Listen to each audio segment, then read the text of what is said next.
தந்தையுடன் உரையாடல் தொடர்ச்சி. கேள்வி எண் 41. மிக இனிய தந்தையே, அதீந்திரிய சுகம் என்றால் என்ன? இனிய குழந்தைகளே, அவ்யக்த நிலையில் நிலைத்திருந்து ஈஸ்வரிய சுகத்தை அனுபவம் செய்வது. யார் தம்மை முற்றிலும் மறந்த நிலையில் இருக்கிறார்களோ அவர்களுடைய செயலில் தனித்துவம் வாய்ந்த பண்புகளும் அதீந்திரிய சுகத்தின் அனுபவமும் தெளிவாகத் தெரியும். நீங்கள் சப்தத்தில் வந்தபோதும் உங்களால் அதீந்திரிய சுகத்தில் இருக்க முடியும். எனவே சப்தத்தை கடந்து இருக்க நீங்கள் முயற்சி செய்வது ஏன்? நீங்கள் நிராகார நிலையில், சப்தம் கடந்த நிலையில் உறுதியாக இருந்த பிறகு இந்த உலகத்திற்கு வந்தீர்கள் என்றால் மற்றவரையும் அந்த நிலைக்கு உங்களால் கொண்டு செல்ல முடியும். நீங்கள் ஒரு நொடியில் நிராகாராகவும் மறுநொடியில் சாகாராகவும் மாறுகிறீர்கள். நீங்கள் அப்படிப்பட்ட பயிற்சியை பயில வேண்டும். அதன் மூலம் ஒரு நொடியில் நிராகாராகவும் மறு வினாடியில் சாகாராகவும் மாற வேண்டும். எப்போது உங்கள் நிலை இப்படி மாறிவிடுகிறதோ அப்போது நீங்கள் சாகார வடிவில் இருந்தபோதும் உங்கள் நிராகார வடிவின் காட்சியை ஒவ்வொருவரும் பார்ப்பார்கள். கேள்வி எண் 42. மிக இனிய தந்தையே, நினைவோடு உறங்குவது எப்படி? இனிய குழந்தைகளே, முதலில் நினைவில் இருந்துவிட்டு பின்னர் உறங்கச் செல்ல வேண்டும். உங்கள் தினசரி நடவடிக்கைகளை சோதனை செய்துவிட்டு பின்னர் உறங்கச் செல்ல வேண்டும் என்பது உங்களுக்கு நடத்தை விதியாக தரப்பட்டுள்ள ஸ்ரீமத். எண்ணங்கள் எப்படி இருக்க வேண்டும் என்பதற்கும் நடத்தை விதி என்ன என்பது உங்களுக்கு தெரியும். கேள்வி எண் 43. மிக இனிய தந்தையே, நம்பிக்கை உடையவர் எந்த நிலையை அனுபவம் செய்வார்?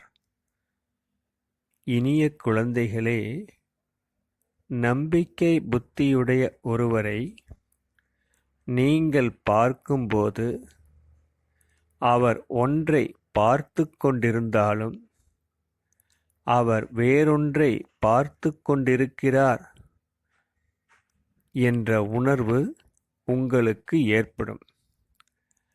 அவரது வார்த்தைகளும் அப்படியே இருக்கும்.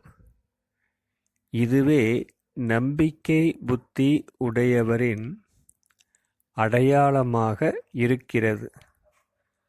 குறி தவறாத நிலை போதையை தருகிறது. எனவே யாருடைய புத்தியில் நம்பிக்கை இருக்கிறதோ அவர்கள் எப்போதும் இலக்கின் மேல் குறி வைத்திருப்பதோடு போதையிலும் இருப்பார்கள். யாருக்கு நம்பிக்கை புத்தி இருக்கிறதோ, அதாவது யாருக்கு தந்தையைப் போல் தன்மீது முழு நம்பிக்கை இருக்கிறதோ, அவர்கள் தங்களிடத்தில் எந்த மாற்றத்தைக் கொண்டு வந்தாலும் அதை நிரந்தரமாக பராமரிப்பார்கள். அதோடு அவர்கள் கொடுத்த உறுதிமொழியை நிச்சயம் நிறைவேற்றுவார்கள். அப்படிப்பட்டவர்களே முழுமையான நம்பிக்கை புத்தி உடையவர்கள். கேள்வி எண் 44. மிக இனிய தந்தையே, எண்ணம், சொல், செயலை மிக சரியாக மாற்றுவது எப்படி? இனிய குழந்தைகளே, உங்கள் எண்ணம், சொல், செயல்களை மிக சரியாக மாற்றுவதற்கு 3 வார்த்தைகளை மட்டும் நினைவில் கொள்ளுங்கள். எண்ணங்களில் நிராகாராக மாறுங்கள். சொல்லில் அகந்தையற்றவராக மாறுங்கள். செயல்களில் விகாரம் அற்றவர்களாக மாறுங்கள். இதுவே தேவர்களின் சொற்கள் மற்றும் செயல்களில் நிரூபணமாக இருக்கிறது. எந்த அளவு நீங்கள் நிராகார நிலையில் இருக்கிறீர்களோ, அந்த அளவு உங்களால் அகந்தையற்ற மற்றும் விகாரமற்ற நிலையில் உறுதியாக இருக்க முடியும். அப்போது எந்தவிதமான விகாரங்களின் துர்நாற்றமும் வீசாது. ஓம் சாந்தி. ஓம் சாந்தி. இறைவனுடன் உரையாடல். கேள்வி எண் 45. மிக இனிய தந்தையே, சார்ந்திருப்பது என்றால் என்ன? அதிலிருந்து விடுபடுவது எப்படி? இனிய குழந்தைகளே, நீங்கள் நியமங்களில் எப்போதும் உறுதியாக இருக்க வேண்டும். கூடவே முற்றிலும் சுதந்திரமாகவும் இருக்க வேண்டும். எந்த அளவு நீங்கள் உங்களை ஈஸ்வரிய நியமங்களோடு கட்டி வைத்திருக்கிறீர்களோ, அதற்கு தக்கபடி நீங்கள் எப்போதும் அன்பானவராகவும் விலகியும் இருப்பீர்கள். உங்களுக்கு உரிமை இருப்பதாக கருதும்போது நீங்கள் மாயாவை சார்ந்து இருக்க மாட்டீர்கள். சார்ந்து இருப்பதிலிருந்து உங்களை விடுவிக்க சங்கமயுக சுகத்தின் மீதும் வருங்கால சத்யுக சொர்க்க சுகத்தின் மீதும் உங்களுக்கு உரிமை இருப்பதை உணருங்கள். இந்த உரிமைகளை நீங்கள் மறக்கும்போது நீங்கள் ஏதாவது ஒன்றை சார்ந்து இருப்பவராக மாறிவிடுகிறீர்கள்.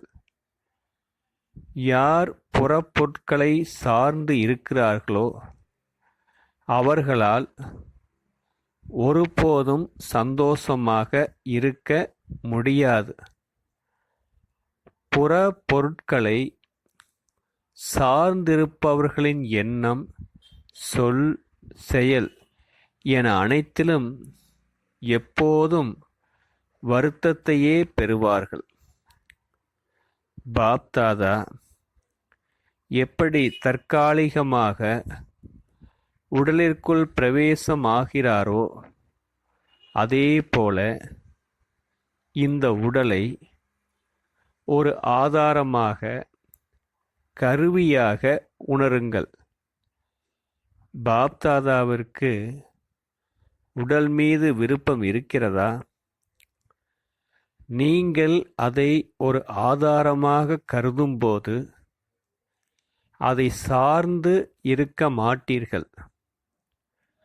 இப்போது நீங்கள் உடலை சார்ந்து இருக்கிறீர்கள். ஆனால் பிறகு நீங்கள் உடலை கட்டுப்படுத்துவீர்கள். நீங்கள் ஒருபோதும் இயற்கைக்கோ அல்லது மாயாவிற்கோ அடிமையாக இருக்கக்கூடாது. மாறாக இரண்டையும் உங்கள் வசத்தில் வைத்திருக்க வேண்டும்.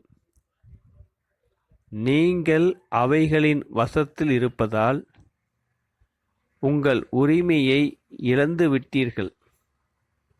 எனவே நீங்கள் அவைகளுக்கு வசமாகக் கூடாது.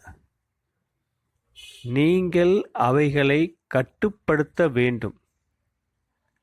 அப்போதே நீங்கள் உங்கள் உரிமையை பெற முடியும்.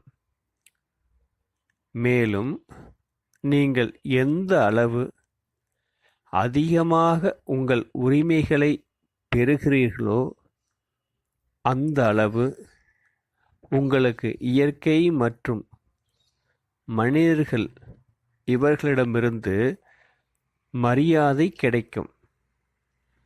அவர்களை மரியாதை கொடுக்க வைப்பதற்கு நீங்கள் வசமாக இருப்பதை தவிர்த்து உங்கள் உரிமையில் இருக்க வேண்டும்.